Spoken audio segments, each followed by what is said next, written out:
presidential election process is slowly plunging the nation into an economic meltdown.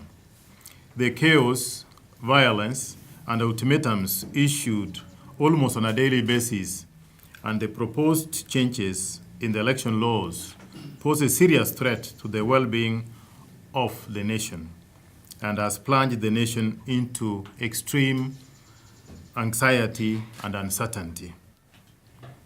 We as employers, as major stakeholders in the economy, and as people who provide livelihoods to many hardworking Kenyans and their families, are concerned. We urge the presidential candidates to respect the independent institutions, particularly the judiciary and the Independent Electoral Boundaries Commission, at this critical time.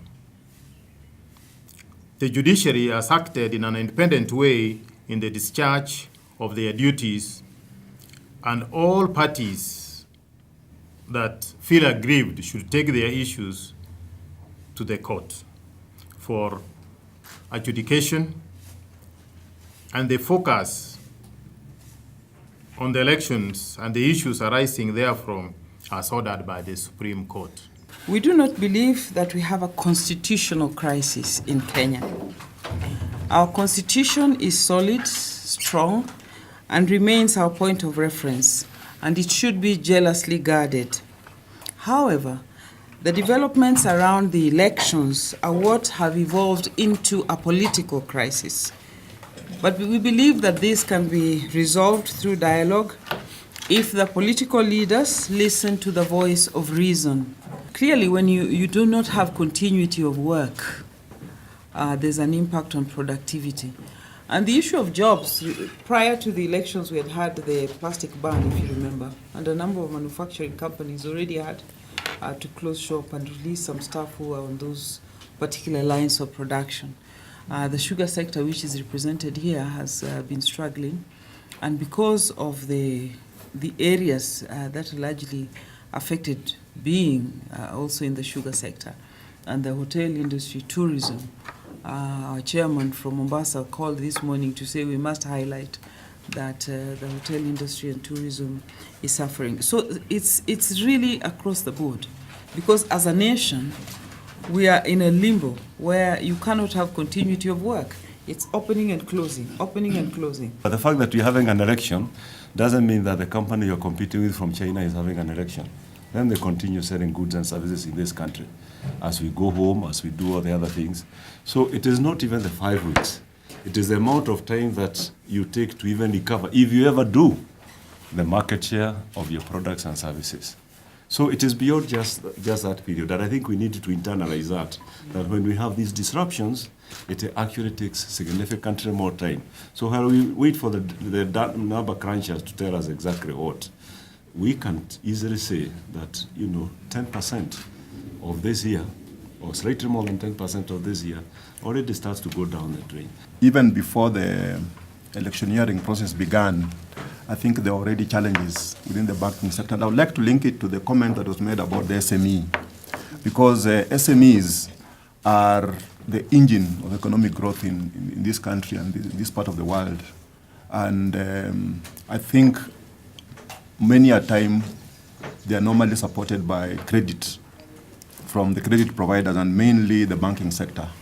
And I think you will agree with me that from the beginning of the year, I think we saw a slowdown in terms of the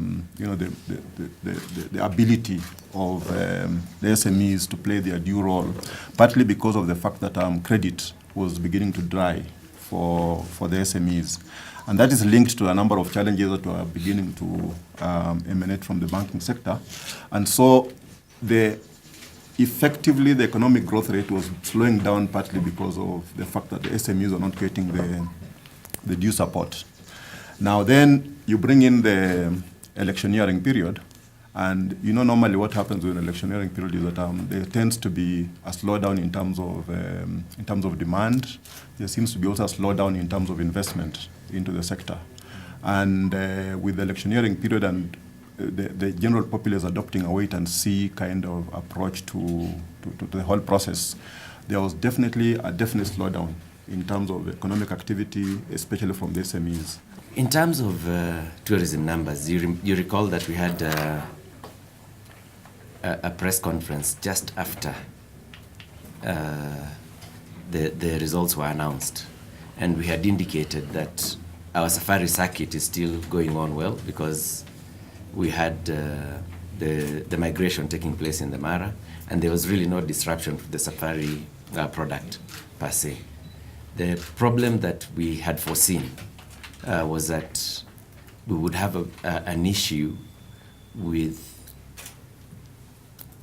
the business tourists that come to the major cities. We cannot continue to have our major cities turn into ghost towns, because this is where, if you combine the GDP contribution of Nairobi, Mombasa, and Kisumu, you easily end up with about 70% of the production. So it's something that needs to be taken care of. We need to stop these political games right now. We cannot continue playing games with people's lives. We cannot continue putting people's lives at risk. We cannot continue putting our children's lives at risk. We have a major exam coming up next week for Standard 8 and Form 4. And parents are wondering, are children going to take exams? So these are issues that need to be addressed.